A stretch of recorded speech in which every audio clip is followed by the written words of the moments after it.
Go ahead and hear straight from the person playing it. Andrew Shrout's over in the sideboard with Kevin Jones.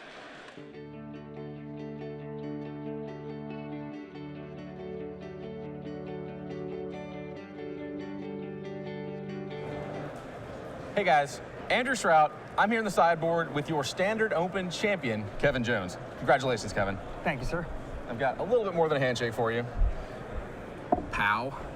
One of the, I started to say the first, but one of the first, because there's one going on in Indy as well, but one of the first Standard Open trophies of this standard season. And you took it down with Jeskai Tempo. Yes. Which is not a deck that I think was on a lot of people's radars going into this weekend. So tell me a little bit about why you decided to play it.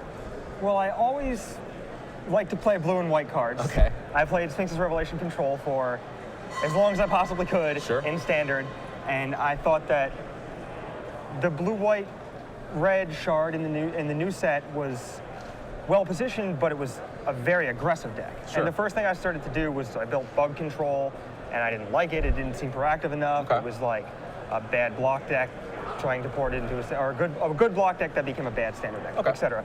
So I decided to try something more aggressive, and I was really drawn to the 3/3 Flying Haste Vigilance Mantis Rider for 3, and I thought that he was really efficient, and blue-white decks generally have a hard time with Planeswalkers, and Mantis Rider was really good against Planeswalkers. And that was a big draw to the deck. And I thought that the best removal spells, instead of being the old Detention Sphere, Azorius Charm, Supreme Verdict type thing, the best removal spells were actually just burn cards. So I just played a bunch of burn cards, so then if I had a bunch of card advantage in the mid to late game, I could turn the corner and just start pointing burn spells up top. So your removal spells kind of double as your win conditions. As inevitability. Yeah. Cool, and you definitely made it look good this weekend. I want to talk to you specifically about your sideboard, because it's a tempo deck, but you were definitely going a lot bigger post-board.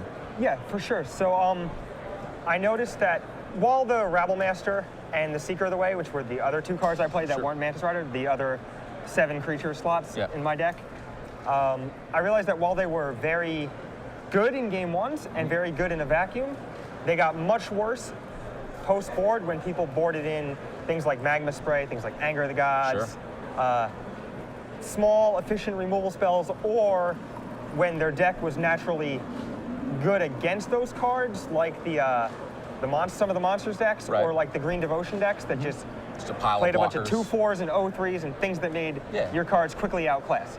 So I decided that in those matchups, I would board in the Anger of the Gods, and then board out the creatures that get Anger of the Gods, so it kind of worked out. And then I board in more removal and Magma Spray, more counter spells and Disdainful Stroke, because I found that the Devotion decks were really, they were really powerful decks, but they were actually just a bunch of small cards that foster a game plan, and then a few larger cards that actually matter. And they rarely won games against my deck where they didn't slam a bunch of the cards that actually matter. Anger of the Gods just kept that from happening. And then Anger of the Gods was able to make Disdainful Stroke truly backbreaking, because the Anger of the Gods would swipe the small guys away, and the Disdainful Stroke would hit the big guys, and that let me, draw burn spells off the top, say go, and just... So we saw it play out in the finals then, just like you drew it up.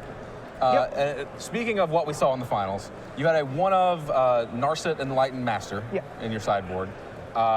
We saw you do fantastic work with it just now in the finals. I also got to watch you do some fantastic work with it in your win-and-in last night. Yeah, and in round 9. Yeah, I guess both your win-and-ins then. So just round 10, but you did enough good work that it felt like 2 rounds worth. That was a good card. You only played one. Is that a card you wish you had played more of? Tell me a little about that card in particular. So basically, I wanted to diversify my late game bombs, and I was worried that the Black X mid-range decks like Black, White, Green, Black, White, Red would just board a bunch of removal spells, and then their Planeswalkers and giant creatures and efficient spells would outclass you in the long run.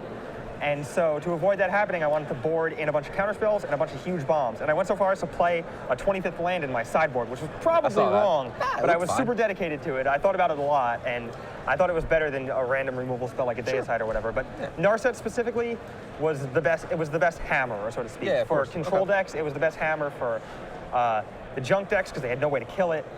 The Mardu decks had Crackling Doom, but you could work around that, boarding counterspells and etc. And it was also, when you sweep the anger counter spells, it was the best way to clean up quickly before the devotion decks could chain Courser into spell to get back into the game. Okay. And so I boarded in the Narset, and occasionally I boarded in the 26th land, or the 25th land when I boarded in the Narset. Right. And I thought that it was really the best way because all my burn spells, the deck was naturally good for Narset, and the cards worked well with it. There weren't too many counter spells, there weren't too many things that didn't have targets. Definitely a lot of like open-ended things to hit. Yep. Yeah, sure. Last question for you. We have a lot of people watching this weekend trying to decide what they're going to play in this standard season, trying to kind of see what the field's going to look like. Where do you think your deck stands going into week 2? I think it'll still be good. I think it's going to get worse because people are going to obviously know that it won the Standard Open, and they're going to be like, well, this deck is sweet. So a lot of people are going to play it, and at the same time, like, that's good because the deck is good, is well positioned, I think, but it's bad because the mirror match is really weird, and really, I guess luck-based is the best way to put it, because I mean, sometimes they draw 2 Manus Riders, and then if you spend the whole time, like, killing their guys, like, then they can point Elder Burn at you. Sure. You're just spinning your wheel, and then they still have burn left over for your creature, so it's a little awkward. I can see it being a matchup where having the first creature in play is a huge deal. I'm not looking forward to having to gain experience in playing the tempo burn deck mirror, because it seems like a little kind of a ridiculous thing to do in the first place. Well, now that you have won the tournament with the tempo burn deck, I feel like the mirror is inevitable. It is inevitable. But you're going to have to take your trophy as a consolation prize. Congratulations again, Kevin. Thanks, sir. Patrick, Matthias, back to you guys.